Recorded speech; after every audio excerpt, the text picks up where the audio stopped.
So why should we care about Africa? I want to talk about just 4 things this morning, and I think will lead us into some prayer time from some of our African visitors this morning. So first of all, I just wanted, this is Africa. It's the beginning, you guys, geography. And the first thing I want to point out is Africa is a very huge continent. So even to have like Africa Sunday is not really that fair. But we have some good representation this morning. I think with Cameroon, Ghana, where else we got? Kenya, South Africa, Congo. Okay, so we're pretty well represented. Okay, everybody, now, if you've ever been to Africa, just raise your hand. All right, good. Okay, so we got a few more.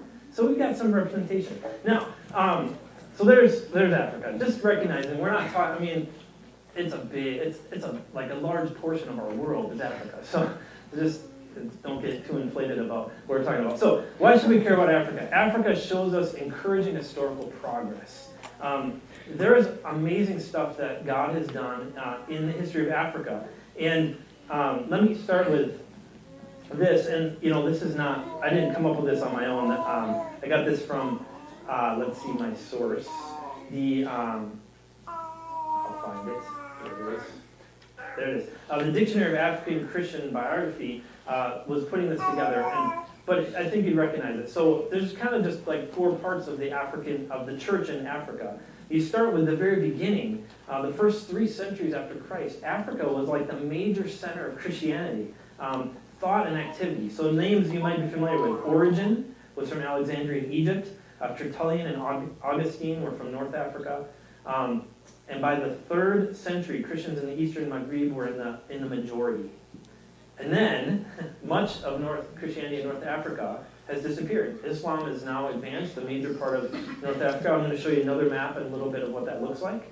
But Egypt and Ethiopia, even in the midst of that, have managed to take deep root in Christianity.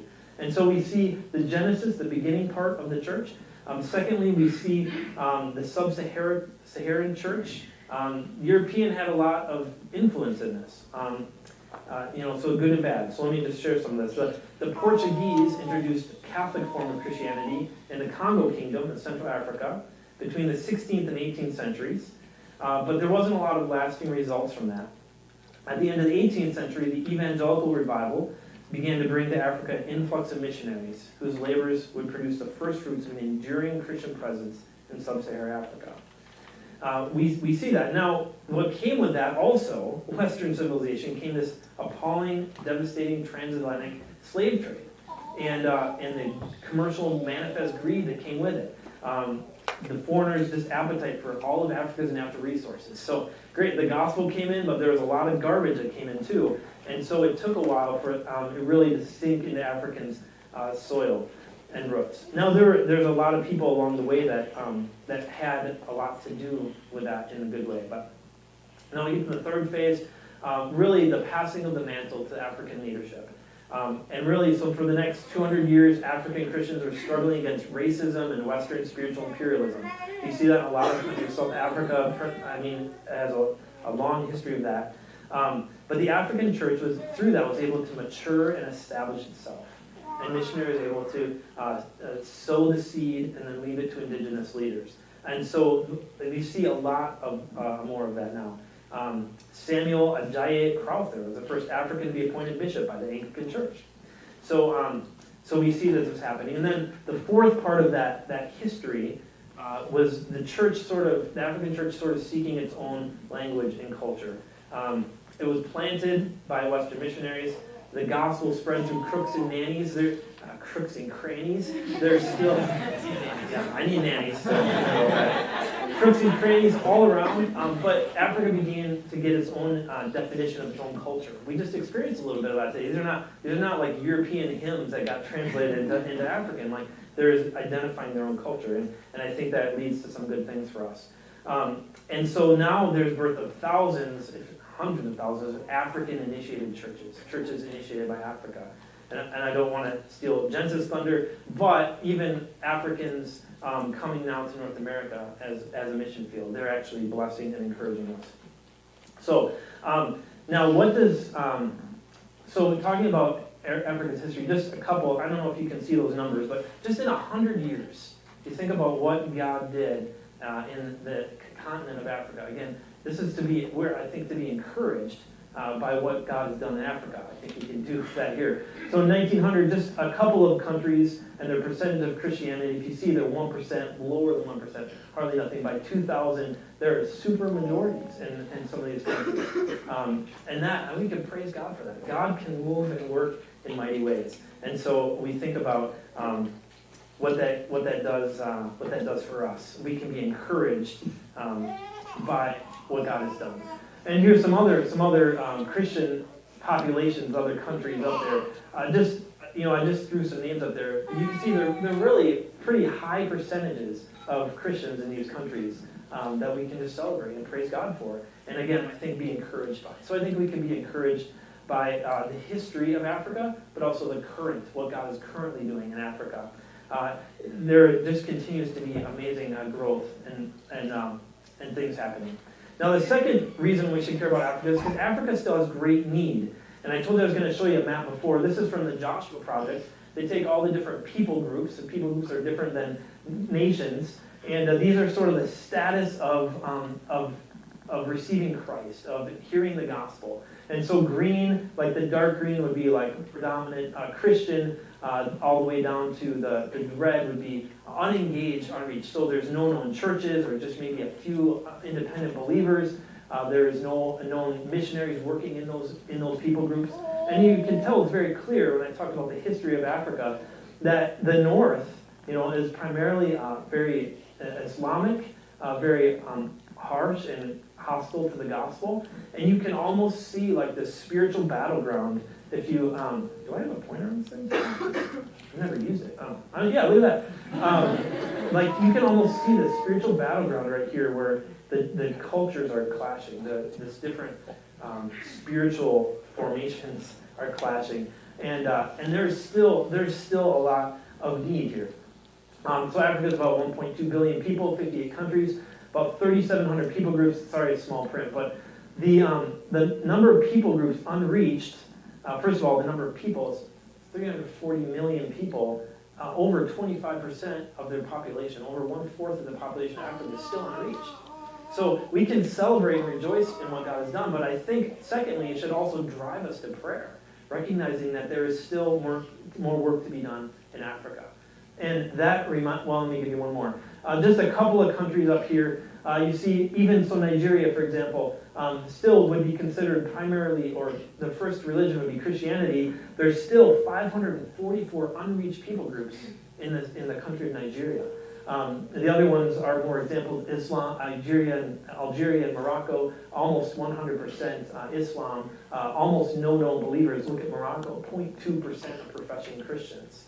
That's a very, very small percent. And even that, the percent of evangelicals. So the difference between if someone says, hey, are you Christian, versus, hey, are you sharing your faith? Right? So 0.0%. Can't get any lower than that of evangelical Christians. In Sudan, you see another example of that. So the need is still great. And I think not only to drive us to prayer, but I think also to recognize that the need is great in our area. God calls us not only to the nations, but to the nation that God has put us in. And that's a terrible slide. How's this? These are Walworth County statistics, 2010, so they're 7 years old, but pretty accurate. If you look at the adherents of these different religions, if you take Catholic, Evangelical Protestant, and Mainline Protestant all together, they are smaller than this category right here called none, one of the largest growing categories of religious observance. And this is, I've not done like great statistical research. This is just me talking to people. What I'm finding is that these nuns are not nuns, they're used to be's. They're almost everyone has some history of the church, and it's a bad history.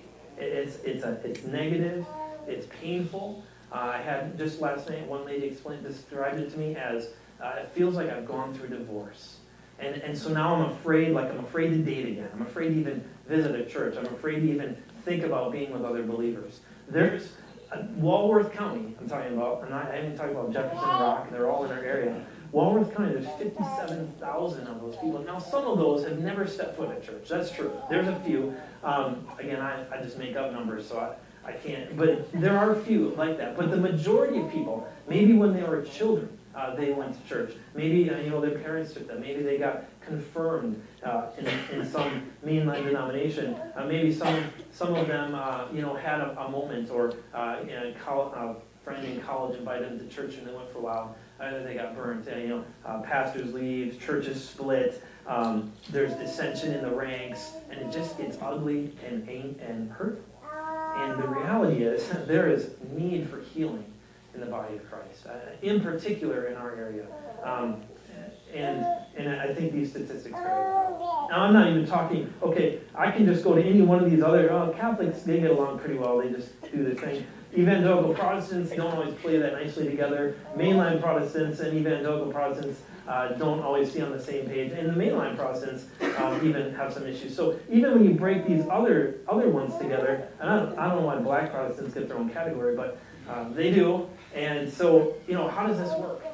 It's not really the design of what Christ intended for the church. And so when we look at Africa, why should we care about Africa? Because the need is great, but it also drives us to recognize the need is still great where we live and what that looks like. The third reason we should care about Africa is because Living Word has personal connections to Africa. We support Matt and Koi Malar. They're serving in Kenya. They're helping to plant churches in Africa. Matt has been a friend of ours for a long time, or relative, in some people's case. So we have those connections. We have Pastor Bright, who's raising his son and faithfully serving a church in Cameroon. We just have made new friends in Africa, even today.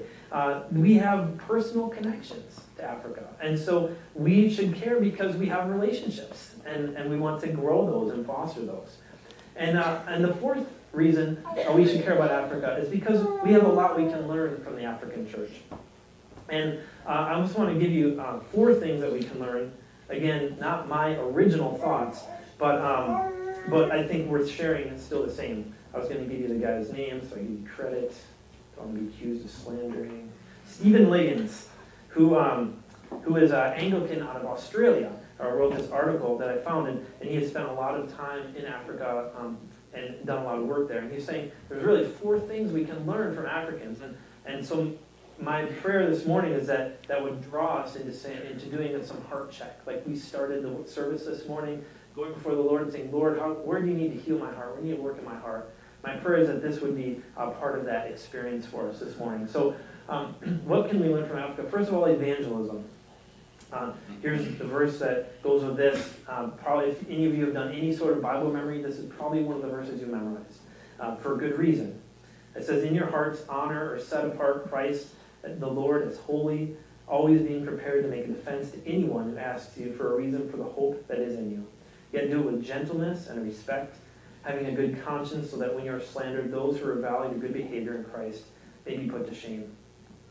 Now, I'm depending on this guy's experience more than mine. I have been in Africa, but it's been a while, and I don't have a lot of experience. So maybe those who have been in Africa or lived in Africa longer can confirm this or deny it for me later. But this guy says, really, African Christians are very ready to give the reason for the hope that they have. They're better evangelists than they are. They're more enthusiastic. They're quicker to take opportunity. And in terms of just numbers, they're more successful. They're starting more churches. They're seeing more disciples come to Christ. One Christian in Malawi told this author that Christians often get up in buses and preach. And we think, well, how would that work? This guy's from Australia. He's like, I couldn't see how that would work. It'd be like America, right? He said, well, what's Malawians, how do they respond to that on buses? And he said that people are usually happy to listen.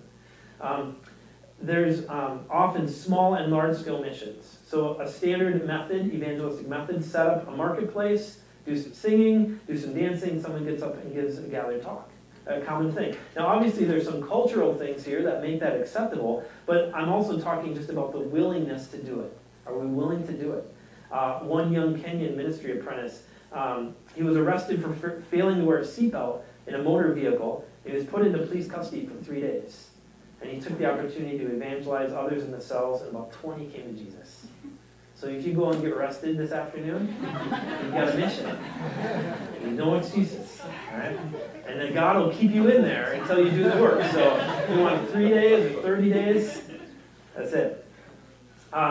Another experience of traveling with some Kenyan ministry apprentices. They were on a short holiday. They were going to drive around a game park after for minibus, right? So they were doing like touristy things. And a park ranger got on board to serve as their guide. And by the end of the afternoon, the ranger had prayed a prayer committing his life to Jesus. How many times do we think, well, I'm on vacation. I'm doing my tour part. My ministry part is over. And no, they're not thinking that way. And I think we can learn from that. A senior leader from Kenya set up a school for orphans on the outskirts of Nairobi, arranged to have extensions built. They were expanding their buildings. So the Kenyan man said he came with the builders and talked with them about salvation. And the meeting was specifically for that. And again, there's some cultural things that would go on here, but it's clear that the African culture is more receptive to evangelistic encounters than Western culture.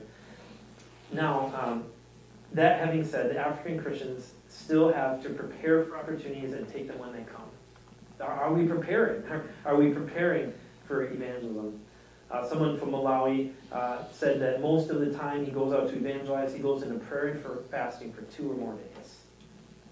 And taking it seriously. And this is not just like the senior leader of a Christian organization, but this is like a ministry apprentice, someone just beginning. Which leads to the second point I think that we can learn from the African church, which is prayer. Ephesians 6:18 says we are to pray at all times in the Spirit with all prayer and supplication. To that end, keep alert with perseverance, making supplication for all the saints. This author goes on to say African Christians are just better prayers. And in fact, I've become increasingly aware that they put most of us to shame. They pray on all occasions with all kinds of prayers and supplications. He goes on, one of my Ugandan students was the head of an African denomination. He achieved very good marks, and he was a man of prayer. He told me, prayer is my very breath in the day, and every single hour of my life. I pray in the mornings and other available times throughout the day as I walk on the road or I'm sitting at my office desk. It is my strength for the day and for my ministry. This man's church, located in the poor area of Kampala, Uganda, regularly has overnight prayer meetings and prayer fasts. They often enter the new year with prayer fasts in the first week of January. He's always emailing me, inquiring about my family, and telling me that they are praying for us. It seems that church prayer meetings are reasonably commonplace. During the first week on a recent trip to Malawi, one of the leaders was speaking each morning before work at a daily prayer meeting at a local church. He told me that overnight prayer meetings were common and that his own church devotes public holidays to all-day prayer meetings. Can you imagine that happening in the United States? Is it a coincidence that the church in Africa is growing when they're that committed to prayer? What would that look like for us?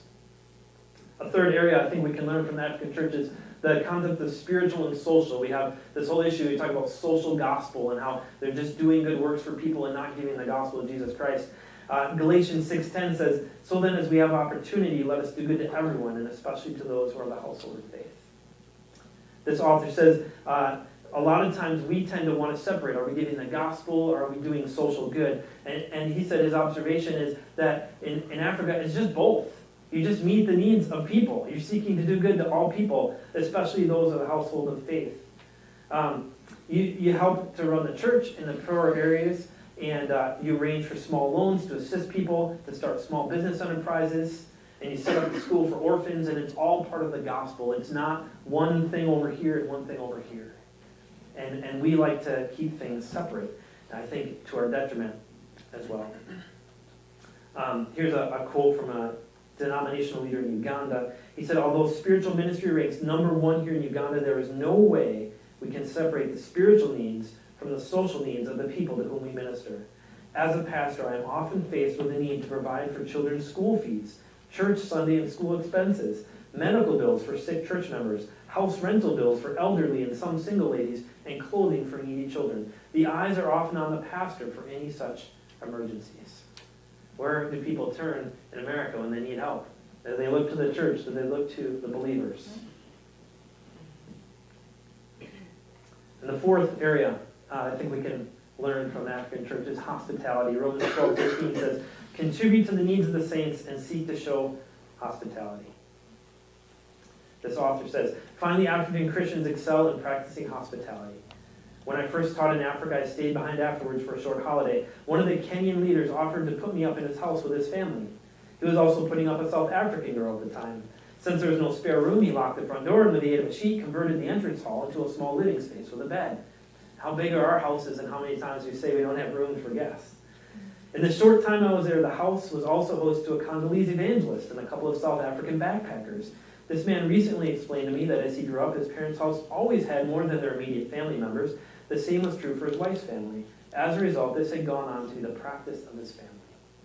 My wife and I just were talking this morning about how we were raised. We're talking about doing chores, but how we were raised. And we were raised with some good habits. The way that we learned from our parents is what you tend to do, right? You do what you learn, what you experience. And we recognize that we picked up some habits from our parents that we don't really want to pass on to our children.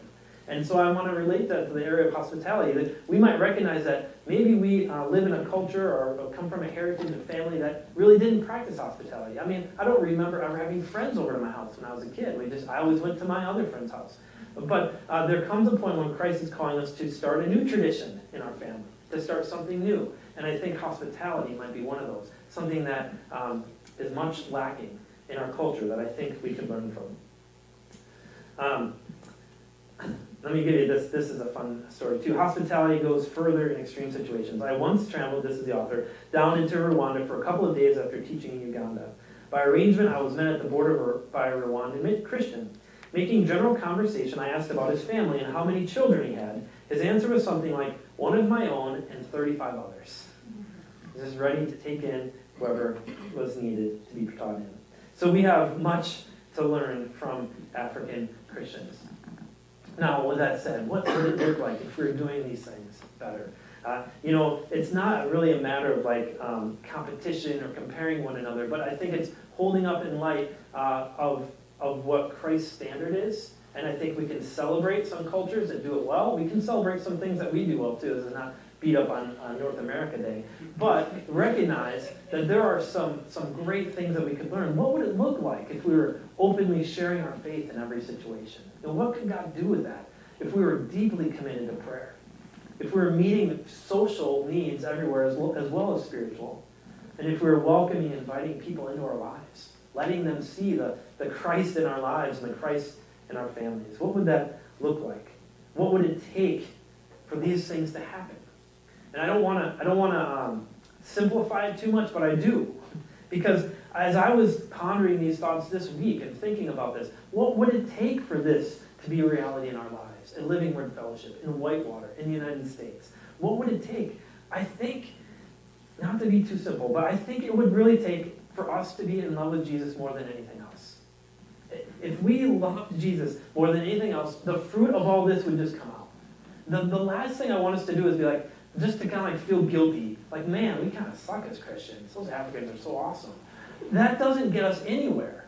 What we need is to say, Jesus, I want you more than anything else. And you know what happens if we say that? All of a sudden, we don't care what other people think of when we share our faith. We're willing to do it. Because we're thinking about Jesus more than about how they're going to respond to us. We're committed to prayer because we just want to spend more time with Jesus.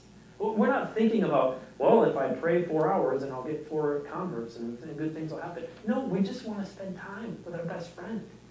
If we're committed and completely in love with Jesus, we're just going to naturally meet the needs of people. We're going to naturally invite people into our lives. Because we just have so much, maybe overflowing of love and joy, we can't help but share that with other people. So that's my prayer for us. My prayer for us as we look at Africa is that we be encouraged by what God has done, but also what God is doing in the present. That we be inspired to pray for the great need in Africa, but we'd also be inspired to pray for the great need in our area. That we would make efforts to draw closer to those we know serving in Africa, those people we have relationships with, that we would seek to build those bridges and make those relationships stronger. And that we would continue to learn much from the African church.